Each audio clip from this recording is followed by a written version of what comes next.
The counterpart to that is that information is available. It's not hidden, it's not under a rock, and you can easily find it.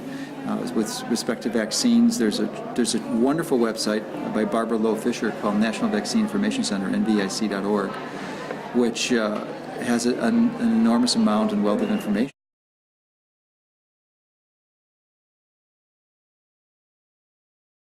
I mean, she's very intentional about not overstating the case and really does not promote anti-vaccine at all, but just vaccines to carefully understand and evaluate this and examine the evidence and read the facts and look at the tens of thousands of people who've had adverse experiences, directly died or have had serious neurological complications. So the whole issue is safety. And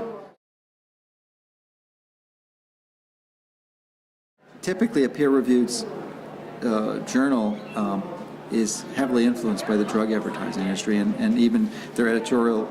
The process of getting published in there is such, and most people aren't aware of it, but there are these blinded reviewers, you know, that you never know who they are when you submit your paper, and they reject or accept the paper, but these reviewers are really sort of handpicked by the editorial board, but they have this indirectly in many cases from the drug industry.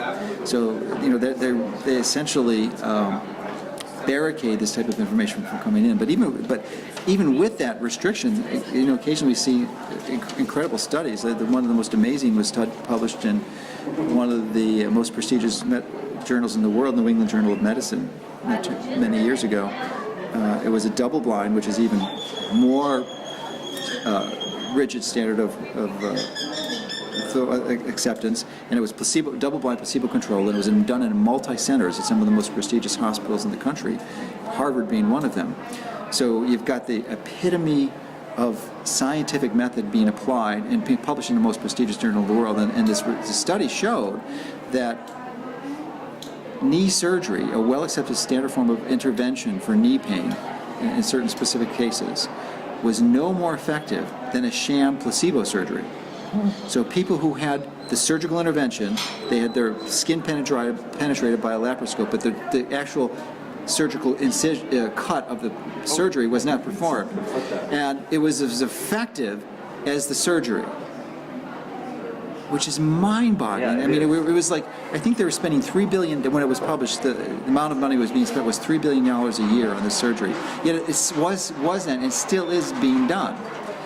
Despite this study, you couldn't have had a better study published, proving it in the scientific method. So even when it's done, it's suppressed or it's not accepted, which is just shocking, but it seems to be the reality that we exist in.